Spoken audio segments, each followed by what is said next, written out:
سکھ اور عیسائی آپس میں بھائی بھائی بن کر رہ سکتا ہے تو وہ صرف اس کے سیکولر آئین کی وجہ سے رہ سکتا ہے۔ جب تک سیکولر آئین باقی ہے یہ دیش میں ہندو مسلم کی یکتا بھی باقی ہے۔ جب تک سیکولر آئین باقی ہے یہ گنگا جمنی تہذیب بھی باقی ہے۔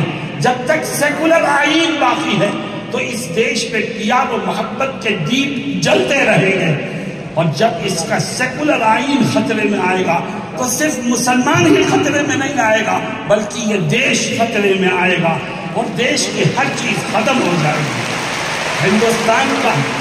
ہندوستان کا جمہوری آئین ہی وہ چیز ہے جس نے اس ملک کو پیار و محبت کا نعرہ دیا ہے۔ ہندوستان کا جمہوری آئین ہی وہ چیز ہے جس کی وجہ سے ایک طرف مسجد سے اللہ اکبر کا نعرہ بلند ہوتا ہے تو دوسری طرف مندر سے بھجن گایا جاتا ہے، گرجا سے وہ اپنی مذہبی عبادت کرتے ہیں، اور سکھوں کے گردوارے سے وہاں مذہبی نعرے لگتے ہیں۔ یہ اس کا ایک خوبصورت گلدستہ ہے جو میں نے آپ کے سامنے پیش کیا۔ جمعیت علماء آپ کو آواز دیتی ہے اور اس لیے کہ تاکہ ملک کے میں رہنے والوں فرقہ پرستوں تک یہ بات پہنچا دی جائے کہ یہ ملک رہے گا تو جمہوری آئین اور سیکولر دستور کے ساتھ رہے گا، اور ہم اپنے بزرگوں کے بنائے ہوئے آئین سے چھیڑ چھاڑ کسی کو نہیں کرنے دیں گے۔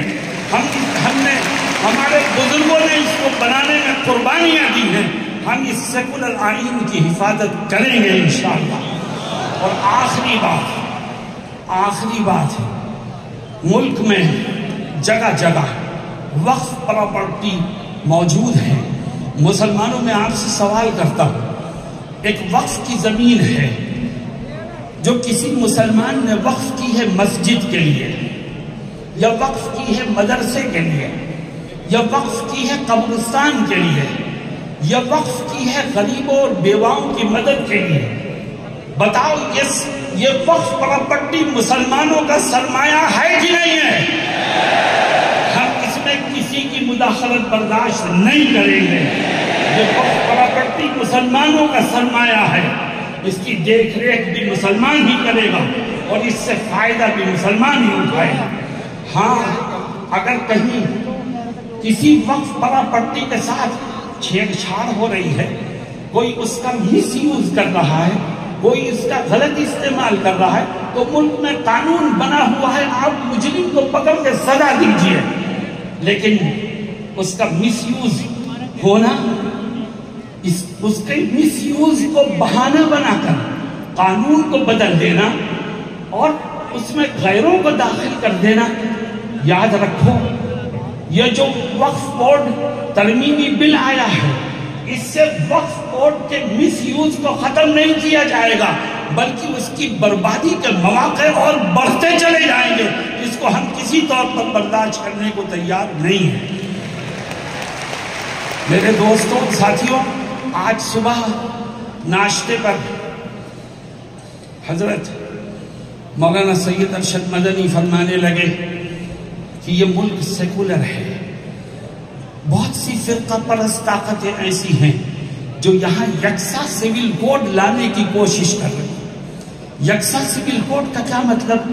مسلمان اپنے دین و دھرم کو، اپنے مذہبی اور آئینی قوانین کو چھوڑ کر کے ملکی قوانین کے پابند ہوں گے، سکھ ملکی قوانین کے پابند ہوں گے، عیسائی ملکی قوانین کے پابند ہوں گے، ان کے مذہبی قوانین اور ان کا مذہبی تشخص ختم ہو جائے گا۔ مسلمانوں، اعلان کرو کہ ہم اپنی ہر چیز قربان کر سکتے ہیں مگر اپنا دین و ایمان قربان کرنے کو کسی طور پر تیار نہیں ہے۔ آج جمعیت نے آپ کو آواز دی ہے تاکہ جمعیت کی آواز میں آپ کے ذریعے قوت پیدا ہو اور ہمارا یہ پیغام ایوان اقتدار تک پہنچے، ہمارے یہ جذبات ان کے کانوں تک پہنچے اور دیش کے حالات بدلے۔ مجھے امید ہے کہ ہم نے اور آپ نے کوشش کی ہے، کوشش کرنا ہمارا کام ہے، کامیابی دینا خدا کا کام ہے۔ انشاءاللہ وہ کامیابی دے گا اور حالات بدلیں گے۔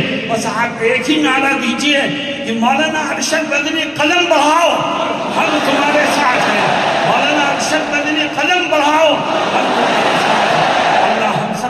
فرمائے۔ وآخر دعوانا جزاک اللہ، تقبل اللہ۔